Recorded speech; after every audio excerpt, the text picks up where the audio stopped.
ദൈവതിരുനാമം മഹത്വപ്പെടുമാറാകട്ടെ. 50 നോയമ്പിൻ്റെ കാലഘട്ടത്തിലൂടെ കടന്നു പോകുന്ന നമുക്ക് തിരുവചനത്തിനും പ്രാർത്ഥനയ്ക്കുമായിട്ട് ദൈവമിടയാക്കി കൃപയ്ക്കായിട്ട് ദൈവത്തെ സ്തുതിക്കുന്നു, സ്തോത്രം ചെയ്യുന്നു. നമ്മുടെ ഒന്നിച്ചിട്ടുള്ള ചിന്തയ്ക്കായിട്ട് എടുത്തിരിക്കുന്ന വേദവാക്യം മാർക്കോസ് എഴുതിയ സുവിശേഷം 8-ാം അധ്യായം 22 മുതൽ 25 വരെയുള്ളതായിട്ടുള്ള വാക്യങ്ങൾ. മാർക്കോസ് 8:22 തൊട്ട് 25 വരെയുള്ളതായിട്ടുള്ള വാക്യങ്ങൾ. അവൻ ബെത്സദയിൽ എത്തിയപ്പോൾ ഒരു കുരുടനെ അവൻ്റെ അടുക്കൽ കൊണ്ടുവന്ന് അവനെ തൊടയണമെന്ന് അപേക്ഷിച്ചു. അവൻ കുരുടൻ്റെ കൈക്ക് പിടിച്ച് അവനെ ഊരിന് പുറത്തു കൊണ്ടുപോയി അവൻ്റെ കണ്ണിൽ തുപ്പി അവൻ്റെ മേൽ കൈവച്ചു. നീ വല്ലതും കാണുന്നുണ്ടോ എന്ന് ചോദിച്ചു.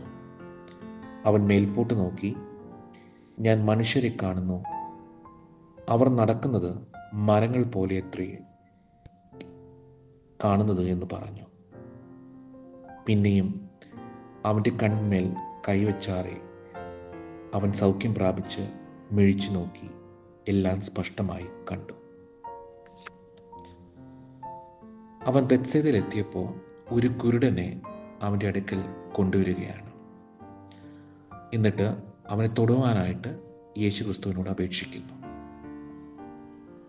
അവൻ ആ കൊണ്ടുവന്ന ആളുകളുടെ വാക്കുകൾ കേട്ട് അവനെ തൊടേണ്ടതിനായിട്ട് എന്ത് ചെയ്തു?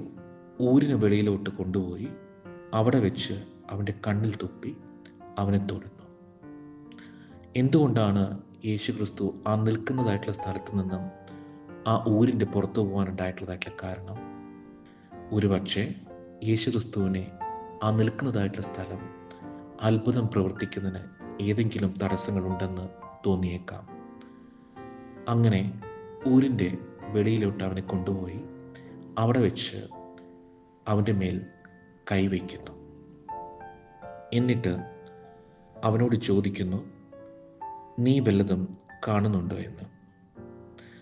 അതിനവൻ മേൽപോട്ട് നോക്കി, ഞാൻ മനുഷ്യരെ കാണുന്നു, അവർ നടക്കുന്നത് മരങ്ങൾ പോലെ എത്രേ കാണുന്നത് എന്ന് പറഞ്ഞു.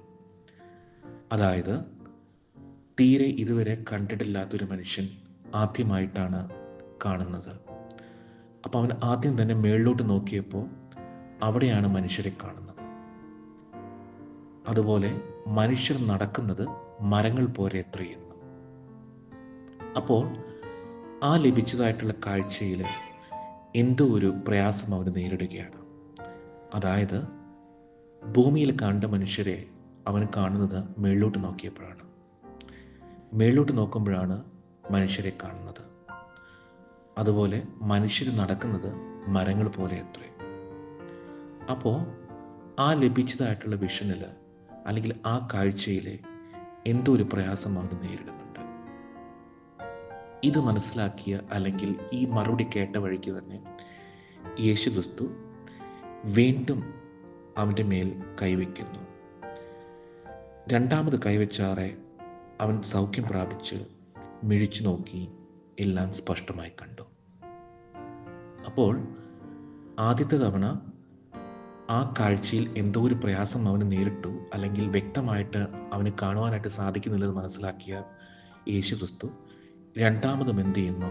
അവൻ്റെ മേളിൽ കൈവയ്ക്കുകയാണ്.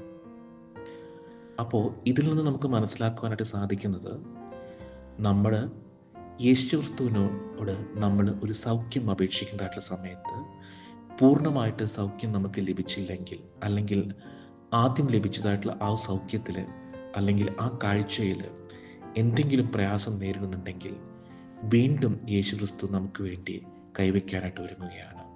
അതായത് എത്ര തവണ വേണമെങ്കിലും നമ്മുടെ സൗഖ്യം പൂർണ്ണമാകുവോളം, അതായത് ഭാഗികമായിട്ട് കൊടുക്കുന്നതായിട്ടുള്ളൊരു സൗഖ്യമല്ല ദൈവസന്നിധിയിൽ നമുക്ക് ലഭിക്കുന്നത്.